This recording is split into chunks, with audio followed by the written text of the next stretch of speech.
Welcome back to Narrations. Here, you can listen to heartfelt holiday movies, comforting family stories, and Christmas films that focus on hope, kindness, and the quiet magic of the season. Tonight's movie is The Christmas Star, a gentle Christmas drama about community, second chances, and the unexpected ways love can arrive when people need it most.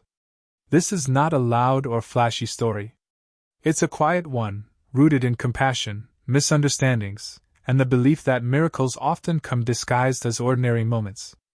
Our story begins in a small town preparing for Christmas. Snow hasn't fully settled yet, but the air already carries that familiar stillness, the kind that makes lights seem warmer and voices sound softer. Shops decorate their windows, churches rehearse carols, and families move through routines they've repeated for years. At the heart of the town stands an old church, modest, aging, and deeply loved by its community. For generations, it has been a place of comfort, gathering, and tradition. Weddings, funerals, Christmas services, the building holds memories layered thick into its walls. But now, the church faces an uncertain future. Attendance has dropped. Funds are low. Repairs are overdue. And the possibility of losing the building looms quietly over the town, spoken of only in hushed conversations. Into this setting arrives Horace, a wealthy but emotionally distant man who has recently inherited the property surrounding the church. To him, the land represents opportunity, development, progress, and profit. He sees buildings, not memories. Numbers, not stories. Horace is not cruel by nature, but he is closed off. His life has been shaped by loss, disappointment, and long-held resentment. He believes deeply in self-reliance and practicality, and he has little patience for sentimentality, especially when it interferes with business. The church, in his eyes, is an obstacle. The townspeople, however, see him as a threat. Among them is Madeline, a kind, determined woman who believes in preserving what matters, not just structures, but the sense of belonging they create. She works closely with the church, organizing events, supporting families, and quietly holding the community together. Madeline believes that Christmas is more than tradition. To her, it's a season that reminds people of who they are meant to be, generous, forgiving, and open-hearted. When news spreads that Horace plans to sell the land and potentially demolish the church, tension ripples through the town. People worry, argue, and speculate. Some grow angry. Others grow fearful. Madeline chooses another approach. She believes Horace doesn't truly understand what the church means, not just to the town, but to himself. She decides that instead of fighting him directly, she will try to show him the human side of what he's about to take away. Their first meeting is strained. Horace is polite but distant, speaking in careful, guarded terms. Madeline is warm but firm, refusing to treat the issue as purely transactional. She speaks of memories, of children baptized there, of people who found hope within those walls. Horace listens, but does not bend. He insists that decisions must be made logically. Emotions, he believes, only complicate things. Yet something about Madeline unsettles him. Her calm conviction. Her refusal to be intimidated.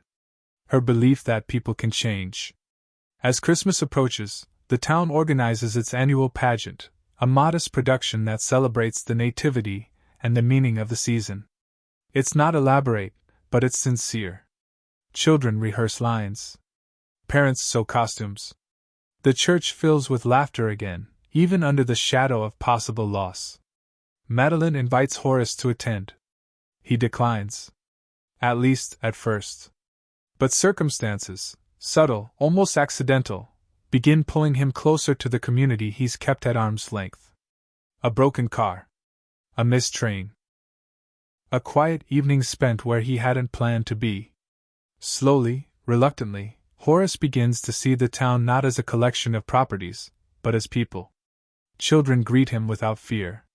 Older residents speak to him not with hostility, but with hope. He notices the way people rely on one another, the small acts of kindness exchanged without expectation. Memories stir within him. Fragments of his own past, of a childhood shaped by loneliness, of a Christmas long ago when he felt abandoned and forgotten. The emotional walls he built to survive now feel heavier than protective. Madeline, sensing this shift, continues to engage him, not with arguments, but with presence. She speaks to him honestly, sharing her own experiences, her belief that no one is beyond redemption or belonging. Their connection grows slowly, carefully. But not everyone welcomes this change. Some townspeople remain suspicious of Horace's intentions. They fear that any softening is temporary, that business will ultimately win. Tension simmers beneath polite conversations, ready to erupt if hope proves misplaced. As the Christmas pageant draws nearer, pressure mounts. Decisions must be made. Contracts await signatures. The future of the church hangs in the balance. Horace finds himself standing at a crossroads, torn between the life he's always known and the possibility of something he never allowed himself to want. Connection. Purpose. Belonging. And somewhere above it all, the Christmas star, symbol of guidance and promise, becomes more than decoration. It becomes a quiet reminder that even the most hardened hearts can be led by light, if they're willing to look up. As Christmas Eve approaches, the town holds its breath. Because sometimes, the greatest miracle isn't found in grand gestures or sudden wealth. It's found in the moment someone chooses compassion over comfort, and opens their heart when it would be easier to keep it closed. Christmas Eve arrives wrapped in stillness. The town feels different now, quieter, more reflective, as if everyone senses that something important is about to be decided. Snow finally begins to fall, light at first, then steadily, softening rooftops and streets alike. The old church stands at the center of it all, modest and worn, yet glowing faintly from the lights strung along its entrance. Inside, preparations for the Christmas pageant are underway. Children rehearse their lines one last time, nervously adjusting costumes that have been mended and reused year after year. Parents whisper encouragement, smoothing fabric and brushing hair. The church, once filled with worry and uncertainty, now hums with purpose. Madeline moves quietly among them, offering reassurance, checking details, and keeping her own anxiety hidden behind calm resolve. She knows this evening may decide the future of the church, and perhaps something deeper as well. Horace arrives late. He stands at the back at first, unnoticed, his presence tentative. He hadn't planned to come. He told himself he only wanted to observe, to confirm his decision one way or another. But the truth is simpler, something pulled him here. As the pageant begins, Horace watches carefully. The performance is imperfect. Lines are forgotten. Songs waver. Costumes don't fit quite right. But none of that seems to matter. What fills the space is sincerity, the kind that cannot be rehearsed or manufactured. Children speak ancient words with innocent voices. The story of the Nativity unfolds quietly, without grandeur, reminding everyone present that hope once entered the world in humility, not power. Horace feels something shift inside him.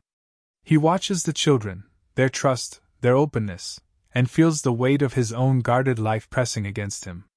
He remembers a Christmas long ago, before disappointment taught him distance. Before he learned to protect himself by keeping others out.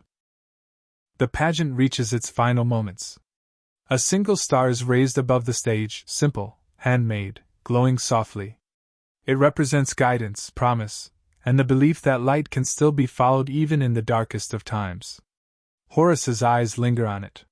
For the first time in years, he feels seen, not judged, not pressured, but invited. After the performance, the congregation gathers quietly, exchanging gentle smiles and grateful words. No one speaks of contracts or decisions. No one demands answers. They simply welcome one another, and to Horace's surprise, they welcome him too. Madeline approaches him carefully. She doesn't ask what he's decided. She doesn't argue or plead. She thanks him for coming. That simple gratitude disarms him. They talk, honestly, without posturing. Horace speaks of his life, of loss, of the walls he built to survive. Madeline listens without interruption, without trying to fix him. She tells him something quietly, not as persuasion, but as truth. That the church isn't just a building. It's a place where people are reminded they belong. And that sometimes, preserving something meaningful gives us a chance to reclaim parts of ourselves we thought were gone. The night deepens. Snow falls heavier now, blanketing the town in silence. Horace walks alone for a while, wrestling with his thoughts. The decision he faces is no longer about money or development. It's about who he chooses to be. By morning, the answer becomes clear. On Christmas Day, the town gathers once more, this time not in anticipation, but uncertainty. Word has spread that Horace plans to address them. People brace themselves, unsure whether hope will hold or collapse. Horace stands before them, composed but vulnerable. He speaks plainly. He admits that he came to town seeing only property and profit. He admits that he intended to move forward without regard for memory or meaning. But he also admits something harder, that in doing so, he was continuing a life shaped by distance and isolation. He announces his decision. The church will remain. Not as a business compromise. Not as a favor. But as a gift. The land will be protected. The building preserved. The community allowed to continue what it has always done: gather, support, remember. Relief ripples through the crowd. Some cry. Others smile in disbelief. Madeline watches quietly, her faith rewarded not by victory, but by transformation. Horace does not ask for praise. He simply thanks them for showing him something he forgot existed. Christmas unfolds gently from there. The church fills again, not with worry, but with song. Candles are lit. Voices rise together. The star glows above them, no longer just a symbol, but a reminder of what can happen when someone chooses compassion over convenience. Madeline and Horace stand side by side, not as saviors or heroes, but as people who allowed change to take root. The Christmas star ends where it began, with quiet hope. It's a story about second chances. About listening instead of demanding. About choosing connection over control. And about the simple truth that Christmas miracles don't always arrive suddenly or dramatically. Sometimes, they arrive as a change of heart. If you enjoy listening to gentle Christmas movies, faith-centered holiday stories, and films about hope, community, and redemption, you'll find many more stories like this here. Like the video if this story brought you comfort, share it with someone who loves meaningful Christmas films, and subscribe for more holiday movie narrations throughout the season. Thanks for listening, and Merry Christmas.